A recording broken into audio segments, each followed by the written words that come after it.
નર્મદા જિલ્લાના ડેડિયાપાડા તાલુકાના કુંભાર ગામની આંગણવાડીમાં મૂળભૂત સુવિધાઓના અભાવે નાના ભૂલકાઓને હાલાકી ભોગવવાનો વારો આવ્યો છે। આંગણવાડીમાં બોર, મોટર અને શૌચાલય હોવા છતાં પાણીનું કનેક્શન ન હોવાથી સમગ્ર વ્યવસ્થા ખોરવાઈ ગઈ છે। કુંભાર ગામની આંગણવાડીમાં 5 વર્ષ સુધીના કુલ 72 બાળકો નોંધાયેલા છે, જેમાં દરરોજ આશરે 37 બાળકો આંગણવાડીમાં હાજર રહે છે।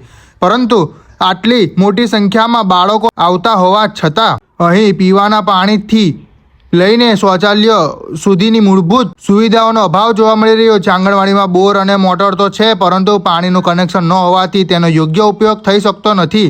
સાથે જ પાણીની ટાંકી પણ તૂટી ગયેલી હાલતમાં છે। આંગણવાડીમાં શૌચાલય બનાવવામાં આવ્યું છે અને નળની વ્યવસ્થા પણ કરવામાં આવી છે, પરંતુ પાણીના અભાવે શૌચાલય ઉપયોગ લાયક રહ્યું નથી। શૌચાલય માટે જરૂરી શોકપીટ અને પાણીના નિકાલની વ્યવસ્થા અંગે પણ સવાલો ઉઠી રહ્યા છે। પરિણામે નાના બાળકોની સ્વચ્છતા અને આરોગ્યને લઈને વાલીઓ અને ગ્રામજનોમાં ચિંતા જોવા મળી રહી છે। એક તરફ સરકાર દ્વારા આંગણવાડી કેન્દ્રોમાં બાળકોને સ્વચ્છ અને સુરક્ષિત વાતાવરણ આપવાની વાત કરવામાં આવે છે, ત્યારે કુંભારની આંગણવાડીની સ્થિતિ તંત્રના દાવાઓ સામે સવાલ ઊભા કરે છે। બોર છે, મોટર છે, નળ છે અને શૌચાલય પણ છે, પરંતુ પાણીનું કનેક્શન નથી અને ટાંકી તૂટી ગઈ છે। ત્યારે સવાલ એ છે કે આ સુવિધાઓનો લાભ બાળકોને આખરે ક્યારે મળશે।